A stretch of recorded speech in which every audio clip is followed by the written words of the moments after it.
अग्निमीळपुरोहितं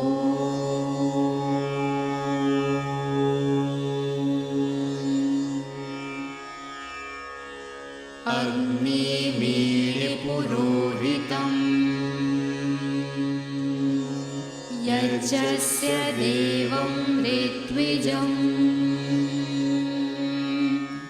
अरे वाह, ये तो वाकई में आश्चर्यजनक है। सामग्री के जलने से ऐसा क्या होता है जिससे वातावरण शुद्ध हो जाता है? हवन की आग का तापमान लगभग 500 डिग्री सेल्सियस होता है। इस तापमान पर विभिन्न रासायनिक क्रियाएं होती हैं, जिनमें मेनली फॉर्मेल्डिहाइड गैस, पानी, अम्ल, अल्कोहल और सुगंध पैदा करने वाले पदार्थ पैदा होते हैं। फॉर्मेल्डिहाइड गैस एक शक्तिशाली कृमिनाशक है। यह रोगियों के कमरे को कीटाणु रहित करने के काम में लिया जाता है। फॉर्मेल्डिहाइड लैंप कभी इसी काम के लिए विकसित किए गए थे। हवन के तापमान पर अल्कोहल फॉर्मेल्डिहाइड गैस में बदल जाता है। कपूर का धुआं रोगाणुनाशक है। कपूर की गोलियों को कपड़ों को कीड़ों से बचाने के लिए हर घर में इस्तेमाल किया जाता है। हवन में अनेक प्रकार के हाइड्रोकार्बन भी पैदा होते हैं जो रोगाणुनाशक हैं। इसी तरह से चंदन, नीम, कपूर आदि का धुआं भी रोगाणुनाशक है। इसका मतलब ये हुआ कि यदि हम रोज़ हवन करें तो सारे संसार से अनेक बीमारियां दूर हो जाए और सारे विश्व में खुशहाली और शांति का वातावरण होगा। क्यों सुबोध? बिल्कुल। मामा जी कहते हैं हवन में वर्षा कराने की शक्ति होती है। क्या ये बात एक कपोल कल्पना नहीं लगती? हाँ भाभी, ये तो बिल्कुल जादू टोने जैसी बात लगती है। आजकल कितने तांत्रिक तो हवन से बिगड़े हुए काम, मुकदमे में जीत और व्यापार में लाभ दिलाने की गारंटी भी देने लगे हैं। ऐसी गारंटी देना धोखाधड़ी है। हवन एक वैज्ञानिक क्रिया है। हवन के धुएं में धूल कणों की बहुलता होती है और लकड़ी के जलने से भी कार्बन धूल बनती है। इन धूल कणों के चारों ओर पानी जमने से आकाश में बादल बनता है। वैज्ञानिकों का मत है कि ये धूलकण हवा को तेजी से ठंडा करते हैं, जिससे सामान्य से अधिक तापमान पर ही हवा ठंडी हो जाती है और हवा में जल को रोकने की ताकत नहीं रह जाती तथा जल बारिश के रूप में पृथ्वी पर गिर जाता है।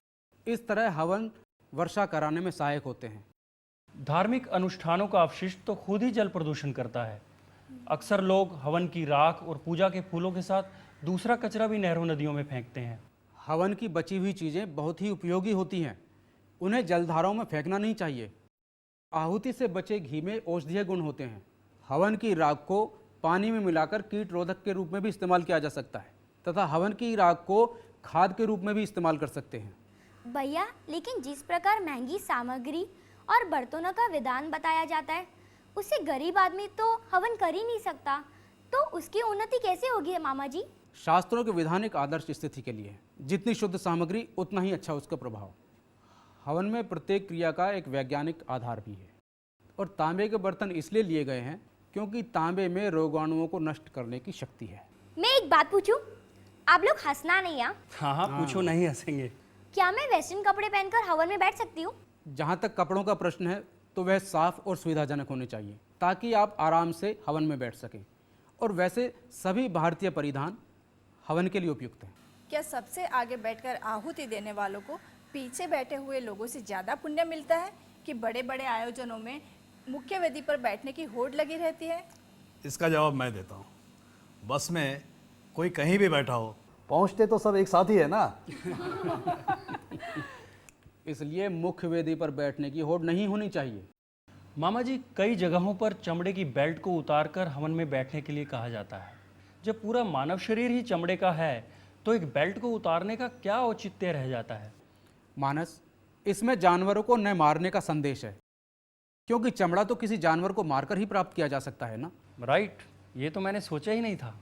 मामा जी, क्या सभी लोग हवन कर सकते हैं? हाँ उमा, सभी लोग हवन कर सकते हैं।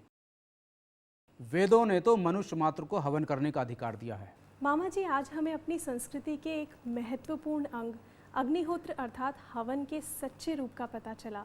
हवन की सारी चीज़ें कितनी वैज्ञानिक और तर्क संगत हैं, है ना? थैंक यू मामा जी, बहुत बहुत धन्यवाद। बेटा, हवन तो राष्ट्र और विश्व का कल्याण करने वाला है। निस्संदेह बापूजी। अग्निः पूर्वेर्वेवेशि भीर्यो नूतनैरुता सा देवा एह वक्ष्यति